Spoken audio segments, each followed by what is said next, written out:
Aim small, miss small.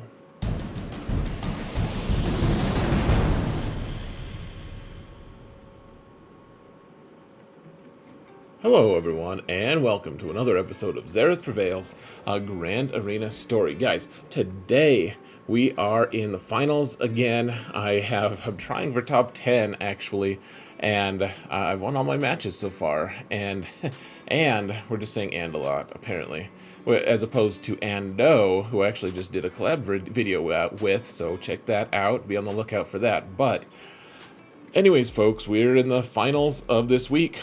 Undefeated 3v3, expanded divisions for the first time, and we've got a full clear. We're in a rematch though against that guy from Team Instinct, the really skilled player who we almost lost just because, or we almost didn't clear because the guy added an extra Galactic Legend in the back. We had to go through some shenanigans with Jedi, Revan, and Ki-Adi-Mundi, which we did. We beat that Ray team, so hooray for us. I have to say guys, this season has been pretty rough. Division 1 is just tough. Everyone puts good defenses down. Everyone seems to know how to play. So that being said, this is a rematch, and he's a good player. He's the guy I didn't want to have to face this week, and of course we had to. So it's a good match, a little bit rough around the edges, especially the start, so be prepared for that. But a couple new counters and lots of fun. Let's actually get to the fighting, except real quick, I do just want to remind you, if you want to leave a like or a sub, I would really appreciate that. Try to remember at the end as well, but trying to push this channel and get it on the algorithm, if an algorithm is something you can actually get on. I'm not really sure exactly what we can do with that, but one way or another, let's actually get to the fighting, folks.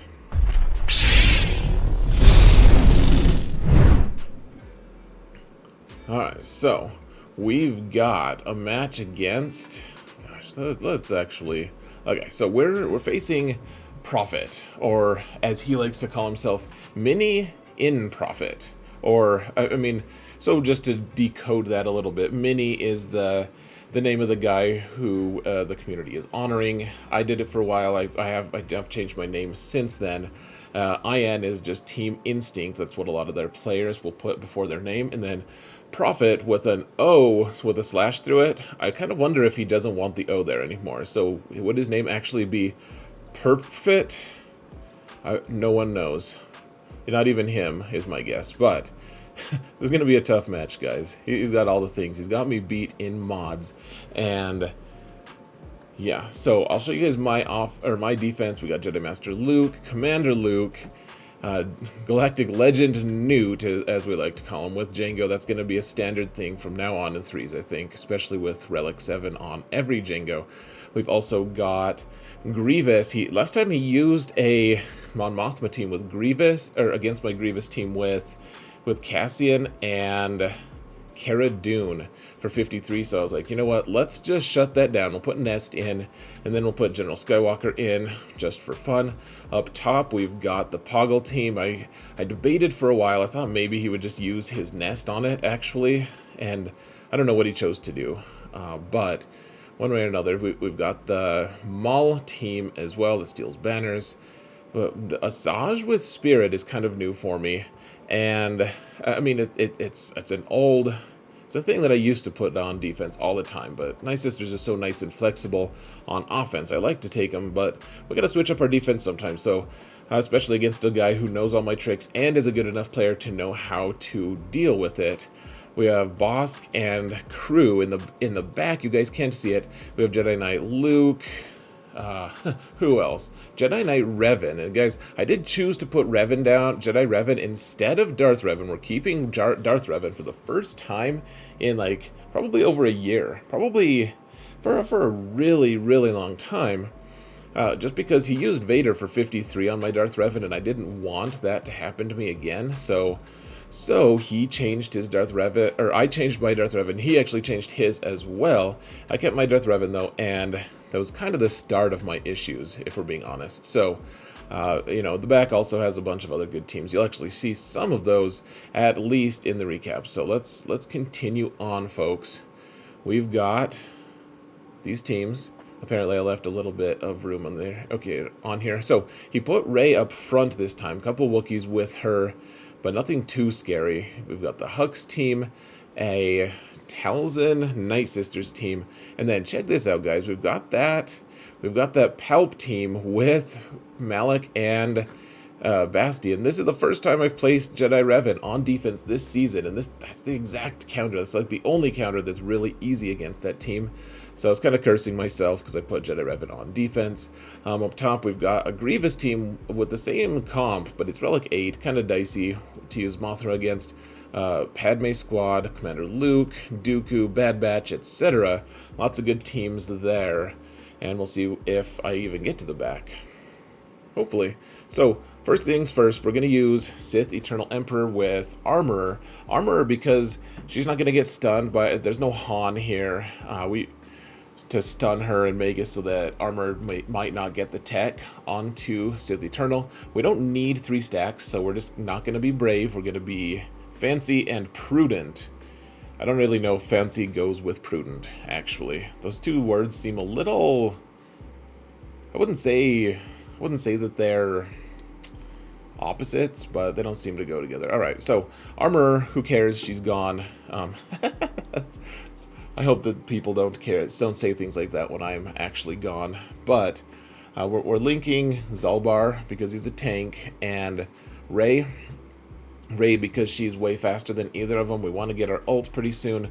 And honestly, guys, this match, you guys have seen me do it a million times. So let's talk about the greater strategy of this. I wasn't sure what he was going to do. I was pretty sure he was going to place a lot of decent teams in the back, but not any GLs. I thought maybe this was his only GL. I did keep 3 of them, though, just in case. Placed a pretty tough defense, I think, but... overall, I was a little bit worried. I felt like he was going to play some really crazy, or potentially crazy teams, and I wanted to make sure that I could actually beat it. So we're being efficient here. You'll note that I didn't use Watt with instead of Armor here. Watt is nicer, honestly.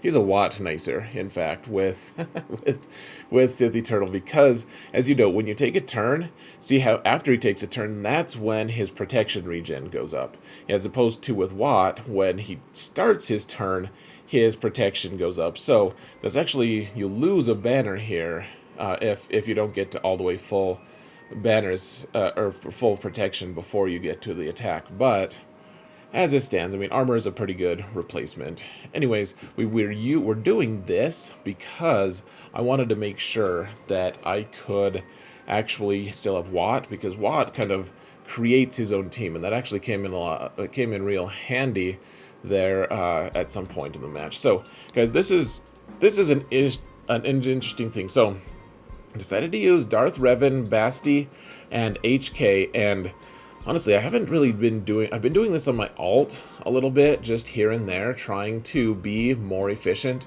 and there's some weird things have happened. So, watch how... So we've got Dark Battle Meditation. That's that locked buff on Darth Revan. So I'm trying to figure out what to do, because if we do Lightning, then it won't stick, because we're not supposed to be able to put debuffs on anyone if we have Dark Battle Meditation. However, you'll note that Basti, I think Basti there has had Dark Battle Meditation and yet applied it to us. And so there's some weirdness going on, and honestly, I'm kind of struggling here. Throw the grenade with HK, trying to get Basti down, trying to get that death mark on Palpatine, etc. We got fear on everyone, even though we had Dark Battle Meditation on Darth Revan.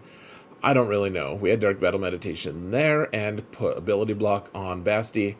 So I'm not sure if maybe it's just a visual thing where we have Dark Battle Meditation, or we're going to have it and we just haven't had it applied yet, or I'm just not sure. But it seemed like it wasn't really doing what it was supposed to be. So I'm just not sure, frankly.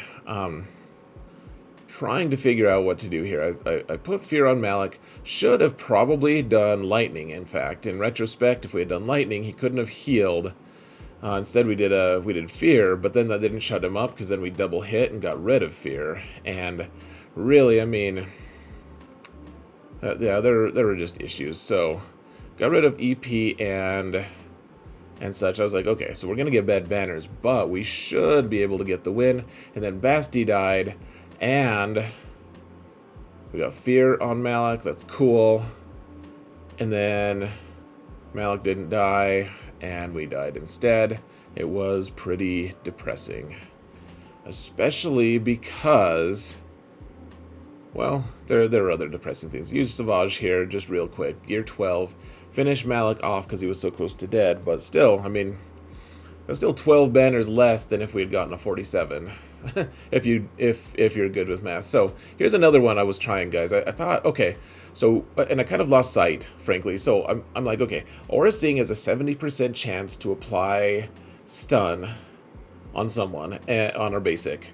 And so I figure we'll have 3 chances to get a stun on Jango, any of which of those is going to work. Because if Jango, his first turn is going to be to burn us, and that's survivable. And then we'll get 3 turns to be able to stun him. If we do stun him, Mando's going to get his contract and we'll be able to kill Jango. So failed the first attempt, and now Aura's going to go. She takes her bonus turn just to get a little closer to contract, wants to do her basic, fails to stun again, and then here I lose sight of what I'm supposed to be doing. So I want to call the assist with Aurra here to try to get a stun on Jango, but instead I'm like, oh, well, I'll lose all my buffs if I don't pay extortion. And so I never get the chance. Jango kills Aurra, and now, I mean, we're basically just screwed now, guys. We're 60%. We can't even call Grief to assist because he's stunned, and even if he wasn't stunned, he doesn't have buffs, so that wouldn't actually contribute to the contract. So double tap from Jango, and it's over.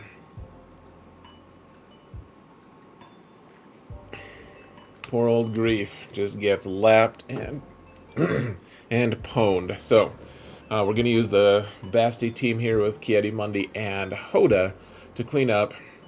And really, this is the team I was thinking of doing in the first place.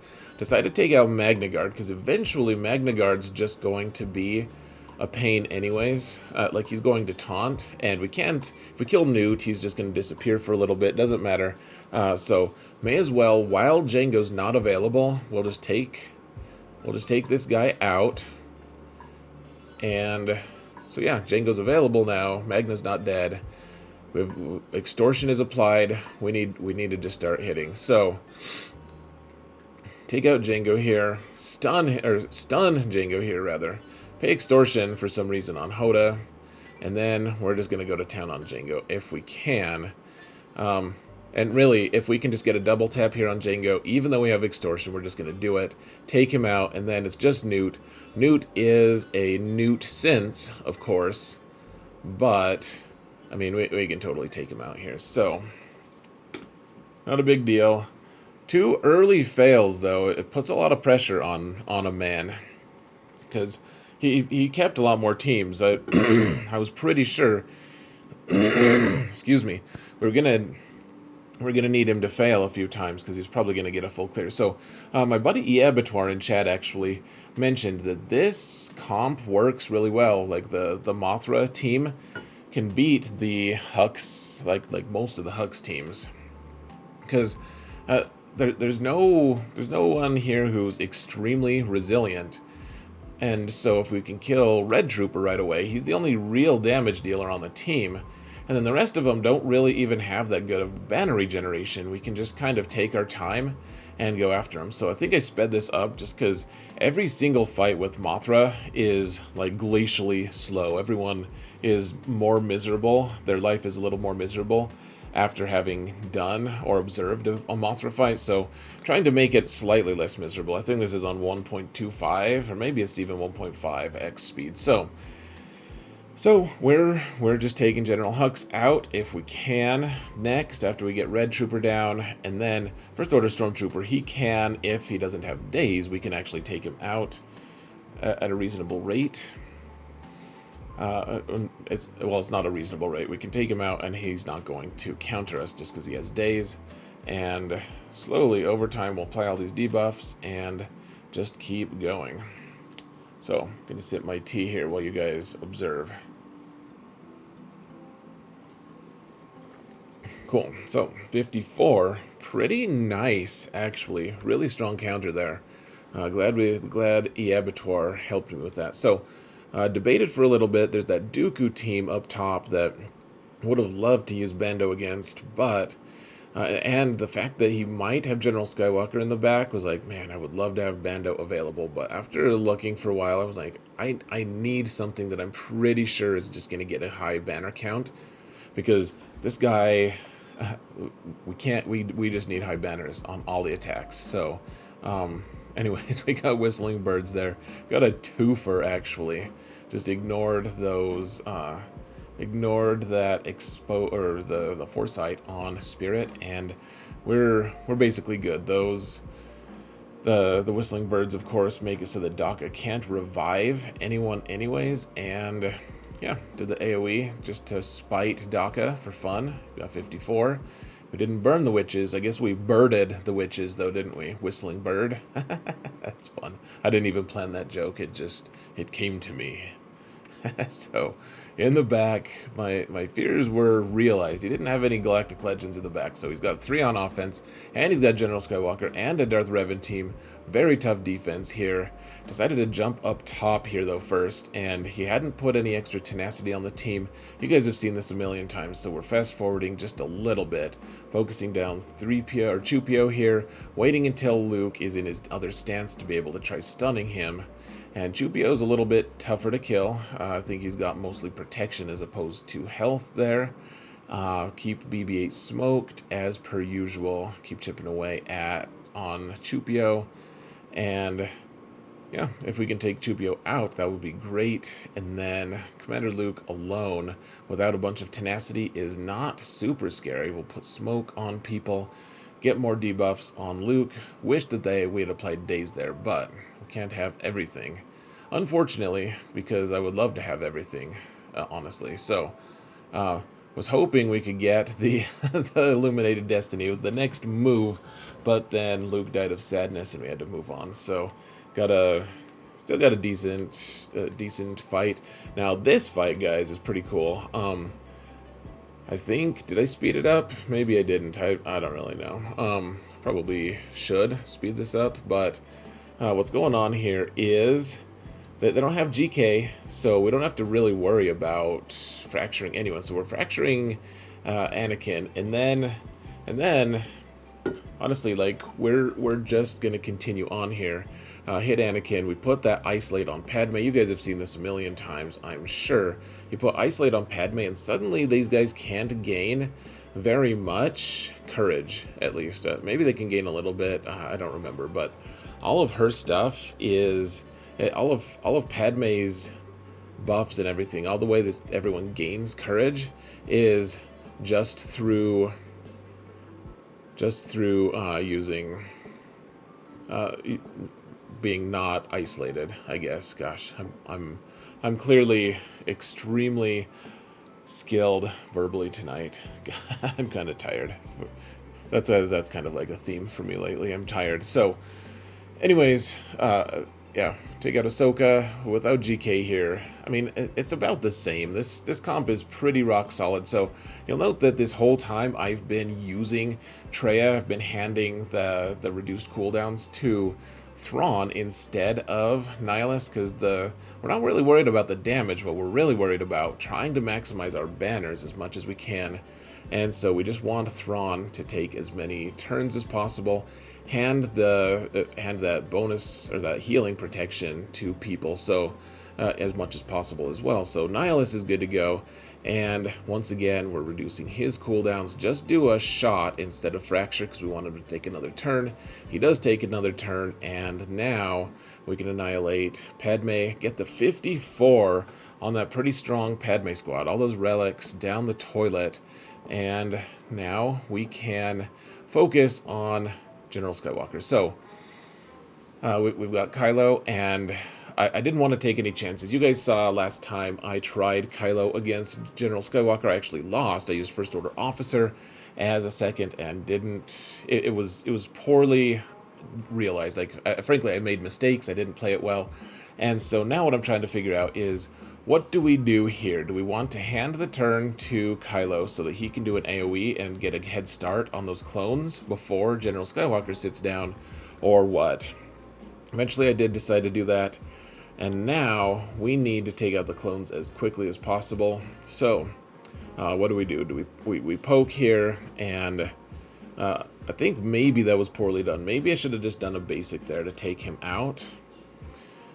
But what's done is done. So kill 5s. And now I'm looking at his... when is General Skywalker gonna go next? He's gonna stand up pretty soon. So, got kind of lucky there, actually. Didn't kill Rex in that burst. So now what we're gonna do the AoE, give everyone advantage so that our cooldowns are not reduced because he can't crit us when we have advantage. HUX can then hand the turn to Kylo, who all of his cooldowns are reset if he didn't have advantage. So all his cooldowns are reset, and now we can just kind of plink away at Skywalker till he dies, and we're good to go. So I still think I played this a little bit poorly. I think you need to save that poke on 5s, though I'm not sure. So, all right, next up we've got Bad Batch. It took a while to figure this out. So the speeds just happened to work. So Dooku was just faster than my Echo, which meant he could put all those buffs up, which, I mean, only 3 buffs. But then Echo can go. He can hand the turn to Tech and dispel all of this stuff. And so, or he can dispel all the stuff, which then does hand the turn to Tech before Droidica goes. And so everyone's dazed, all of the stuff's dispelled, and so now we can stun everyone with Tech, and then Droidica goes. We didn't want Droidica to roll into a little ball. And now we can hand the turn to someone else with Hunter, and we just keep cycling. We just kind of button mash. The Bad Batch are a lot of fun. I still don't know all of the mechanics. Like, single thing that they do, it's like it does something to them and something to one of our characters. So it can be a little bit tricky. What exactly do? You can do an AoE because you're in stealth, and everyone's got daze as well. It's a really interesting control team, actually. I'm excited to see what they end up being able to do, because if they get another really good character to go with them, or at least a complementary character, they're going to be really good.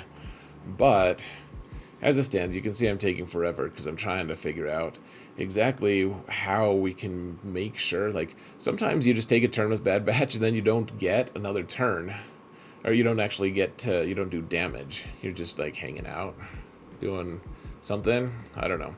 So Dooku gets a turn. He goes into hiding, and then apparently Echo does something to just snipe him out, because that's cool. And now we got to figure out how to heal Hunter just to get the rest of our protection. Hunter takes a turn. He's good to go, and took 2 minutes to do this. I probably should have made this one a faster battle as well, but as it stands, pretty cool to play this squad and get wins. So I don't know, we'll have a Relic Echo next week. We'll see if we can actually do something fancy with that. And we're running out of teams, though, guys. So you can see Watt is helpful here in the sense that he's going to give that tank tech to Stormtrooper Han, give the weapons tech to Wampa, and honestly, this is a pretty inferior team. Like, I don't know where First Order Executioner is. Like, I don't like that Special Forces TIE Pilot here instead of First Order Executioner. And I guess probably what he's doing is keeping like Phasma with First Order Executioner. That, if I had to guess, that's where Executioner is, just so he has 3 like okay First Order squads. But as it stands, I mean, we got through that crew really fast. Then we can roar. We get that healing immunity so that they can't even heal themselves, which is pretty nice, especially against that OG Kylo, who's going to be doing those big hits. with his special. Well, he could be doing those big hits. Except Wampa's just like, you know what, I'm going to dunk on you real quick. Watt couldn't quite recover all of his protection, but 53 against a crew team with really high relics.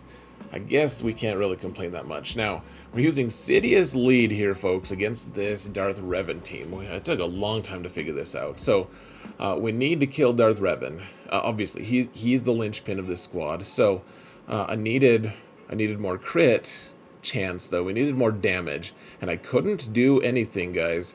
Let me pause it real quick. So if Darth Revan goes, he's going to fear. He's going to do his fear move, and he'll fear the leader. No matter what, he can always fear the leader because he can hit the pre-taunt, and that will also fear the leader. So Vader needs to not be in the lead, but I needed to replace the damage from his lead somewhere. And after looking at all the different Sith leads that I had, Sidious seemed the best because this Darth Revan actually had a crit avoid arrow. Believe it or not, he had a crit avoid arrow. And so it was going to be like a 50-50 chance for me to crit. So I took Sidious there. He gives plus 25% crit chance. So it's going to cancel out that arrow because it wasn't even 6E. And then it gives 25% crit damage, or maybe 15% crit damage, something like that. So, you know, I did upgrade Vader's mods a little bit so that he could actually do some extra damage anyways. Gosh, my voice is starting to go, guys. You'll have to excuse me as Sidious also goes. Goodbye, Sidious. I never liked that guy. I hate him, actually. I'm glad he got marauded. So trying to figure out what to do here. We need to kill Marauder.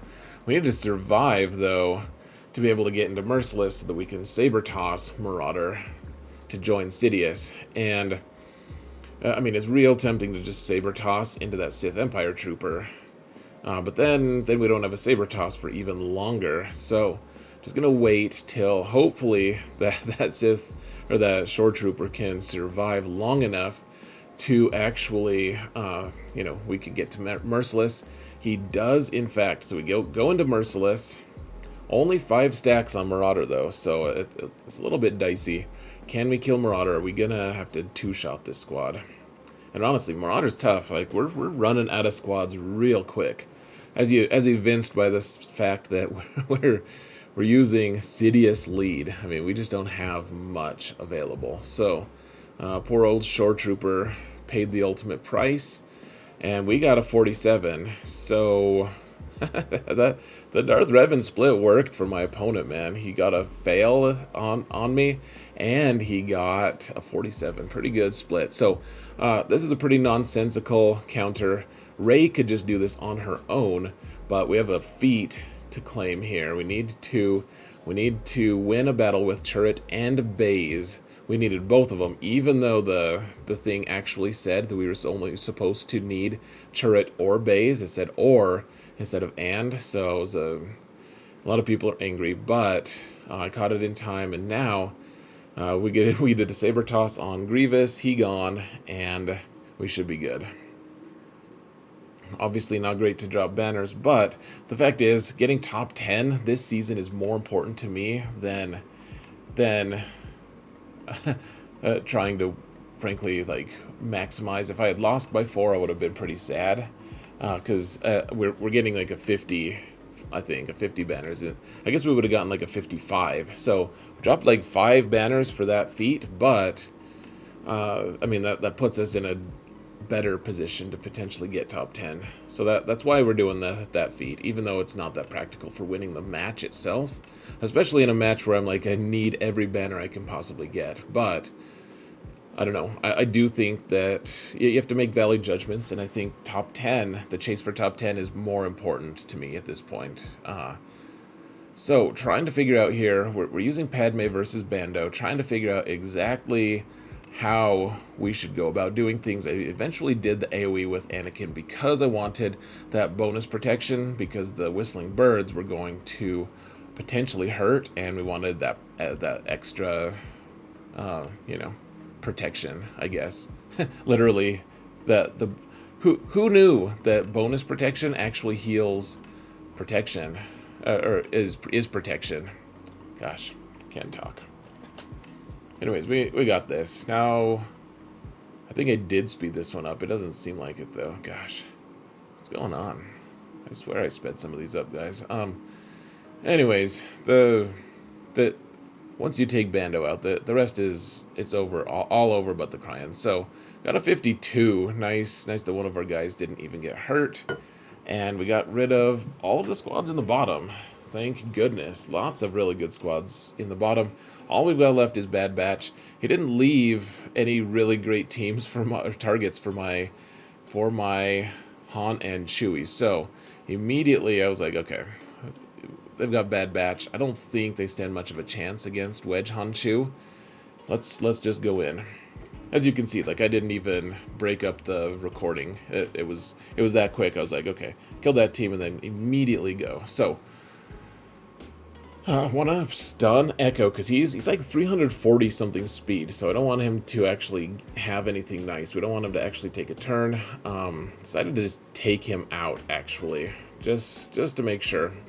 And now we're just playing off of their turn meter, trying to make sure that they don't get a lot of turns. Of course, Hunter wanted to make sure that he did an FU AoE on me just to mess with me a little bit, give his give my opponent every chance to be able to beat me. And so I guess you just have to take it. But fortunately, Chewie healed me up, got 54, thank goodness. And we finally got through squads after the pretty rough start, failing 2 in a row. Got decently efficient banners on the rest. So, and I'm basically out of squads. Like, I don't think I had anything left, really. Not anything credible, anyways. We could have maybe strung something together against a bad team, but we're doing triple tank here, and we're going a little faster because I think I've done this recently. You want triple tank against the builds with, it doesn't matter if it's BTL or if it's Houndstooth. You're going to want the triple tank against the builds with Anakin and Ahsoka. So really, I mean, what you're doing, you're playing chicken here. You're waiting for their Plo to come in, and then you drop your Vulture in. Once your Vulture comes in, he'll apply Buzz Droids to everyone. He'll put Blind on everyone, and it's this huge epic swing. So debating here whether I should put Buzz Droids on Clone Sergeant and BTL, and I think I chose poorly, actually. I think I would have preferred to put those Buzz Droids on BTL afterwards. So the end goal, of course, is we want to take Anakin out. I don't know why I switched over to not... Oh yeah, I didn't hit Anakin because why hit Anakin when he was about to take a turn anyways and drop out of that damage immunity, or the extra buff, whatever it's called, the Undying Loyalty. So now he doesn't have... His loyalty is literally ended, and now we can potentially just take him out. And here's the thing: I was debating, should we get the Vulture in now? They got their second reinforcement, and it's still not Plo. So I just don't want to ruin it right now. Everything's going okay, anyways. So why not just? I was looking at turn meters as well. When are when are guys going to be taking turns? And as it turned out, my Hyena Bomber was going to go soon anyways, who can ignore taunt, so we could just take out Anakin, as you guys saw. So now that I've taken out 3 of their ships pretty quick, I was still just like, let's play the long game. We're not in danger of losing our entire fleet right now, and they don't have Anakin anymore. Let's not let something like, if we brought in our Vulture right now, we get AoE'd and we lose banners, right? So that was before I just did the heal thing on Hyena Bomber. Now I was like, let's just finish this off. We bring in Vulture Droid. Everyone gets Buzz Droids.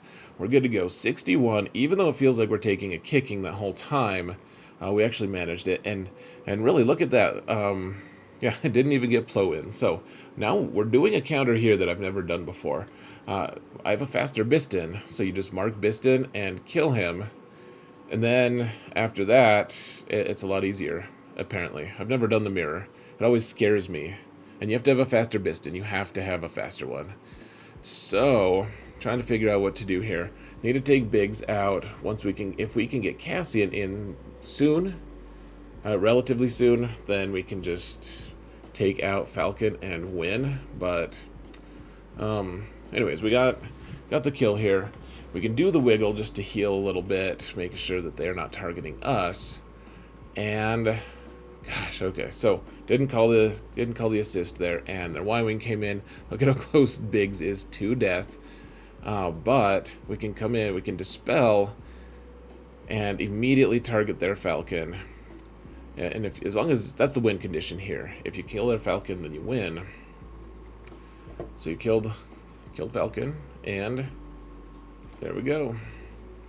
Easy peasy. Now check this out, guys. We had that protection thing on Biggs, so it dampens his protection. And so when the battle ends, because he doesn't have the option of protection, he actually gets the point for protection. So you can see we only got 5 points for full health units, but we got 6 for protection. So we could have gotten 67. We got a 66. I would call that a huge win in fleets, though. Honestly, the trouble is we dropped 2 fights early on. My opponent has a ton of good teams. I counted after the fact, after the battle. I was like, all right, what teams could he potentially use against me? And I counted like 17 or 18, and I was sure that he probably had a couple more that I just hadn't thought of. So 32-73, not a very great score in my opinion, but he has to get through my defense too. I wasn't feeling great about it because he has 3 Galactic Legends. He's got a lot of things on offense. So let's go over and see how he actually did.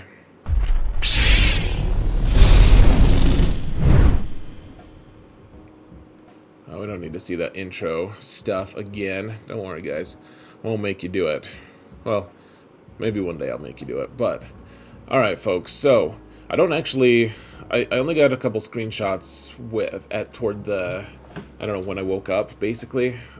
And so you can see here in my top zone, or my front zone, and not top, my bottom front zone, he failed once against Luke, which is encouraging, right? I mean, we want him to fail.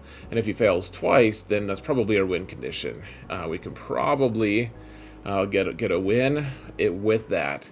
Then I went to the back zone, and here it is. Another couple losses to Jedi Luke. He messaged me and said, good match, your defense is good again. And so we got the win. I put those Geos in the back, you see. There was another good team back there too. I don't remember now what it is. It's lost to the vagaries of time. Or actually on swgoh.gg, you can probably find it. But that being said, folks, we got the win. Another ugly win, dropped another 60-ish banners, but we're still kind of in the chase for top 10. So I hope you enjoyed the fight, and yeah, let's call it good. So guys, thank you all so much for watching, and remember that in all things, Xaereth prevails.